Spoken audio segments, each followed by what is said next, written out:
So today I'm here to commence creating a wildlife proof fence, similar to the one that is behind me.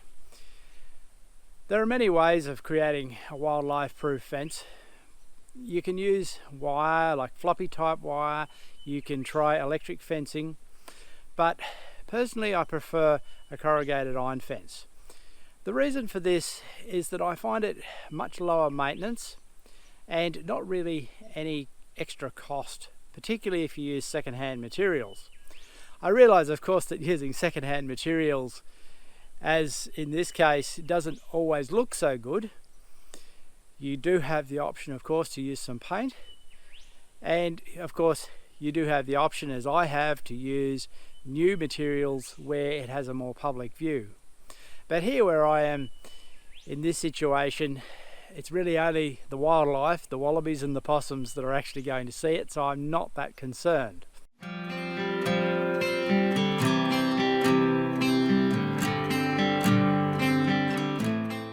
Now, the reason I'm creating this fence I have dealt with in a previous video, and if you haven't seen that, I'll put a link so that you can go back and watch it.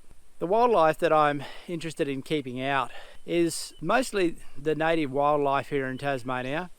Wallabies, which are fairly easy to keep out because you really only need a good barrier. But possums are much harder because they can climb. But if you have a corrugated iron fence that is, say, at least 1 metre, but better 1.2 to 1.5 metres above the ground, with a nice clean face to it, they're not going to be able to climb that, and they can't jump to the top. Putting it into the ground also means that I can keep out rabbits, which we do have here, an introduced species, and also I will be able to keep out the majority of snakes. Now, the one thing that it won't keep out is rats and mice. Well, that's two things, not one. But rats will burrow under, and that's the risk in terms of snakes, is that the snakes can actually find those rat holes and come through. So there's the occasional snake that can potentially find its way in. But generally speaking, it's going to keep them out. The first stage of the process is to get the posts in, and I usually dig my post holes around 500 millimeters deep. That's around 20 inches in the imperial scale. I'm using treated pine for this because, as I've expressed in previous videos, having used my own native timber here in the past, I found that it just doesn't last and rots way too quick. So it's simply not worth investing the time. It's much better to buy something that is going to last longer.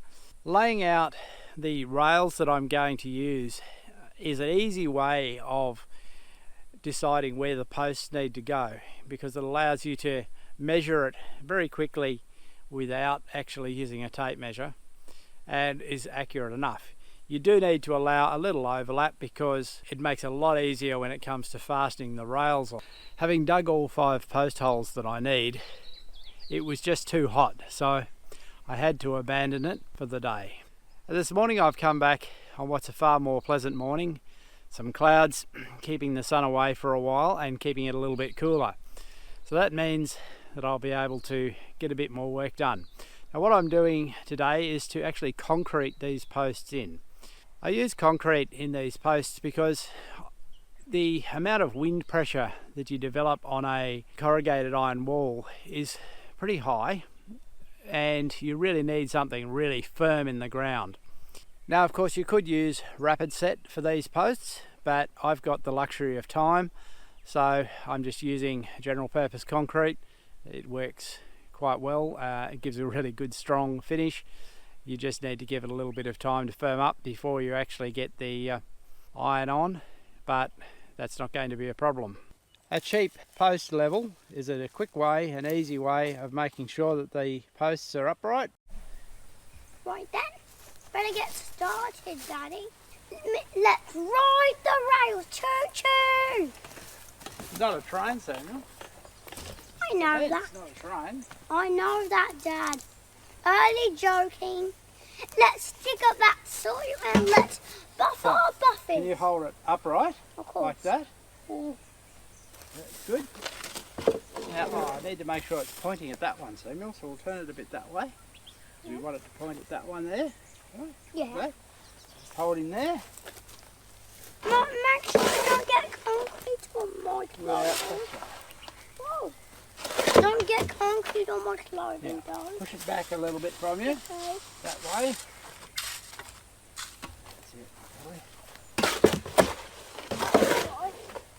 Better make sure it's up right, Dad.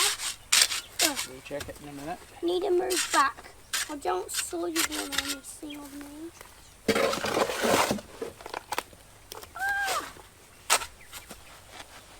Good. I'll stop holding it now. Now we'll check it for level. You may stop holding it now. Yeah. I really don't know that there's concrete in. Dad, I see a little hole over here. I haven't got concrete in yet. What is that for? That's going to bring it down a bit. Making sure it goes down nice and tight. Isn't it?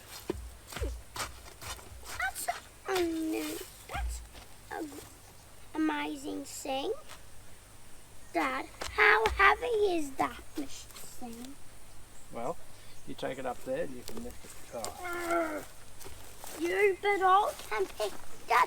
You bet I can pick this up. Do you think I can pick it up? Of course you can. Can you see? Look. Don't bump the post. Of course. I just need to remember. Oh, look, Dad. That's right. See that? I told you I can. It's a good boy. You're doing well. I'm really strong. I can pick up. This is really heavy, Dad.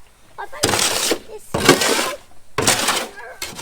While the concrete dries, and before it gets too hot, I'm going to try and cut away these old stumps. It'd be really nice to have them removed completely, but I'm not able to do that. So what I'm going to do is simply cut them down. The roots in the ground, because I'm going to have chooks in here at least part of the time, will enjoy scratching around those roots because they'll attract the soil life that they like to eat. I also have to try and get rid of some of this particular root because it's in the line where my fence is going to go, so I'm going to have to dig around that and cut into it quite a bit. These old stumps are really hard, so it's probably going to be quite a hard job, and I might have to sharpen the chainsaw in the process.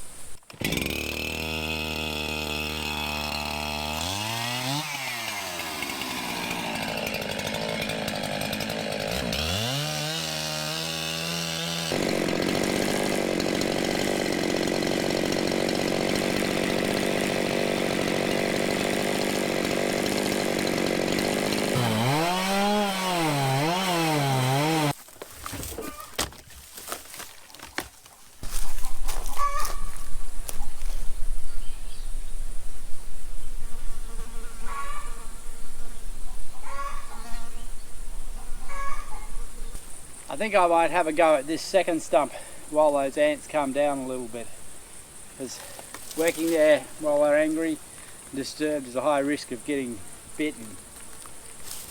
But this one's pretty horrible. It's going to be pretty hard on the chain with all that charcoal.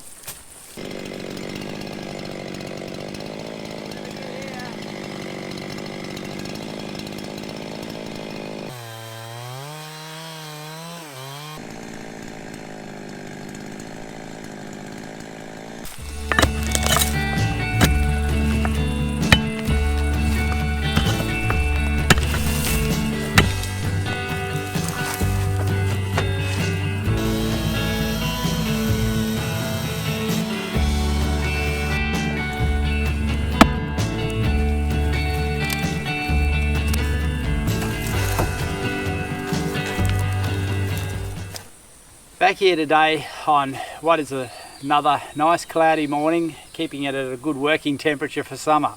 Today's job is first not only to put the rails onto the posts, but before I do that I'm going to dig a trench along in front of the rail And the idea of that is that the iron will actually go into the ground, and that works to stop easy access by snakes, rabbits, and things that will dig under it quite easily. My habit is to only go down around about 4 inches into the ground. I find that generally sufficient. Sometimes it might be deeper, but mostly around about 4 inches. If you had something that particularly tunneled under, you may want to go deeper. But here, because the ground slopes and I'm going to have chooks on the inside, there's going to be natural build-up of soil on the inside of it anyway, so it's going to be deeper on that side. So I'm not overly concerned if it's only fairly shallow in this situation. When doing this type of work, wearing short trousers, a pair of sock savers is a really good investment. It's worth every cent, and they're also great when you're chainsawing or mowing. They really help keep the grunge out of your boots.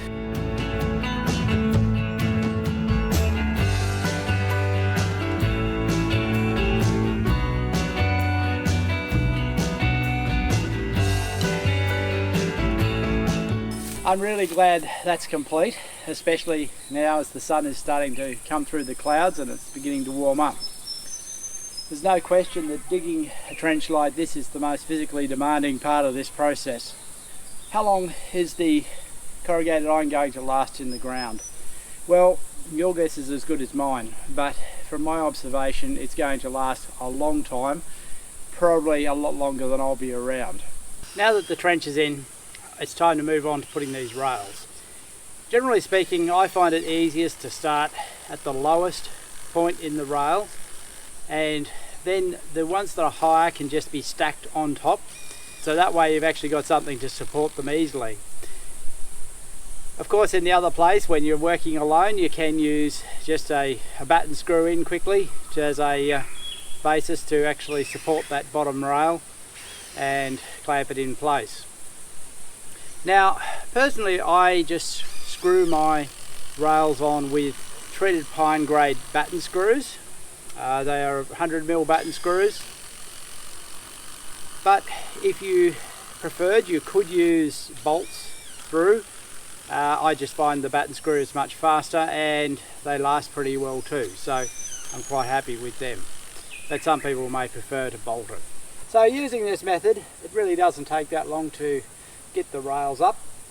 Now you might be wondering what I'm doing here, why there's no rails. I'm actually going to put a gate here so that in the future, when I take away this fence, which is too close to the kiwi fruit here, and when I prune the kiwis, I'll have easy access to actually move the prunings out into the forest where they can decay naturally.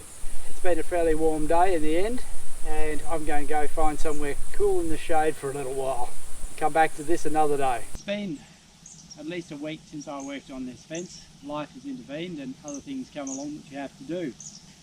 But I'm back here to try and do a little bit more today.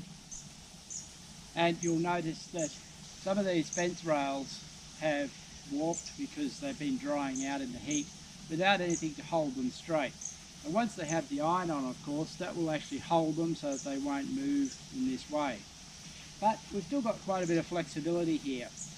Now, what I have done on my previous fence is to put a steel dropper in halfway in between each of the wooden posts and screw that to the rails, and that has actually, I found, kept the rails fairly firm, and it helps reduce the wobble in the fence.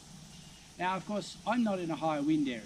If you were in a high wind area, you would want to be putting these wooden posts concreted into the ground in the middle instead of a dropper, or today I'm going to use a piece of steel pipe because I have that available.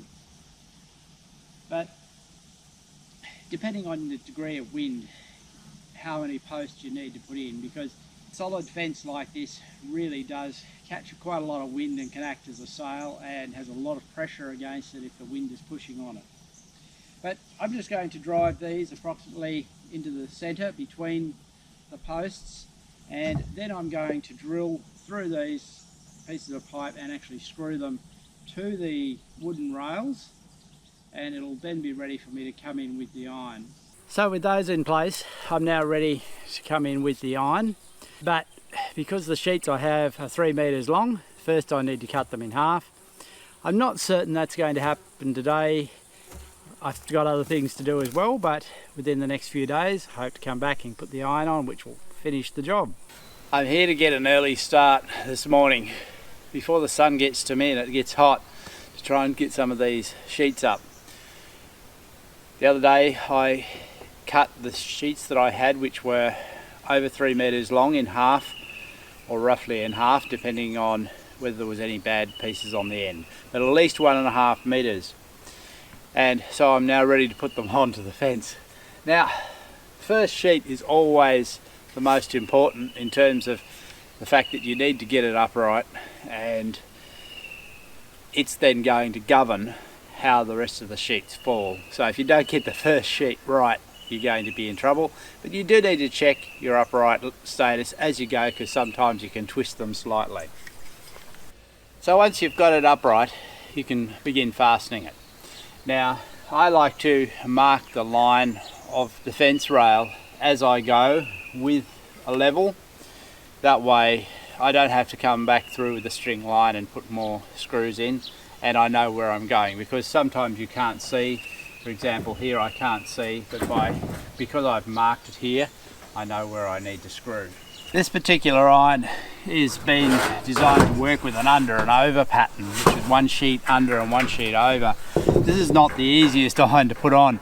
I could turn it around and just keep overlapping, but I would be alternating the top to the down, and get a stripy effect on my fence, and I don't really want that. So I'm trying to follow the old pattern in keeping one over, one under.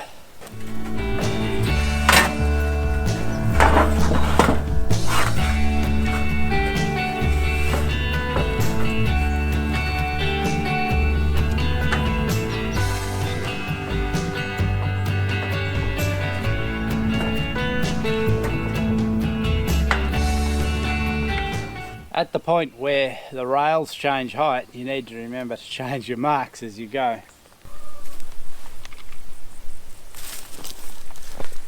You may wonder what I'm using to screw it on. These are just 1 inch or 25mm wall screws. Occasionally, where the trench is not in perfect alignment with the rails, I'm having trouble getting them to pull in at the bottom, and I might need to come back with a longer screw.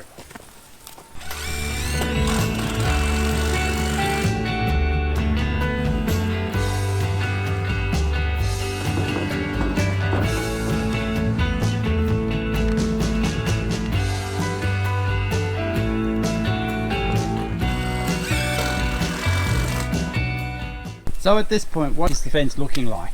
Well, on the outside, which is the forest side, it looks pretty awful. Here we have some of the iron that has rust showing, but it's only surface rust and isn't serious, so it doesn't worry me. And what's going to see it out here? Well, it's going to be the wallabies and the possums. Occasionally me, but not very often, so I'm not concerned. On the inside of the fence is what was the underside of the iron, and this looks a lot better.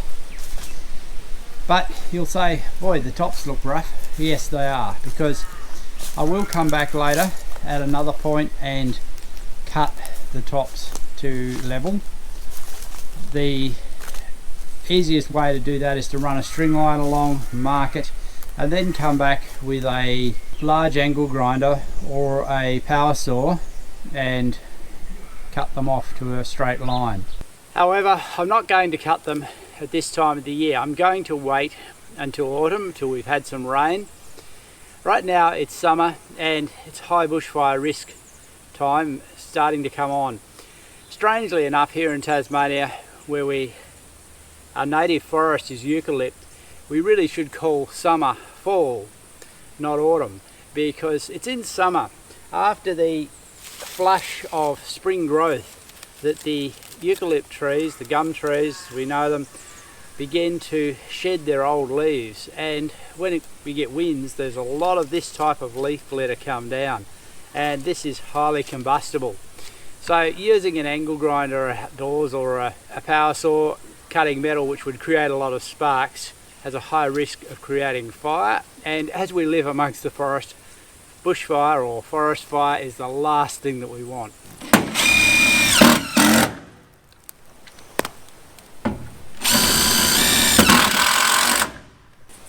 Well, that was the last sheet, and with the exception of this gate area, the fence is now complete.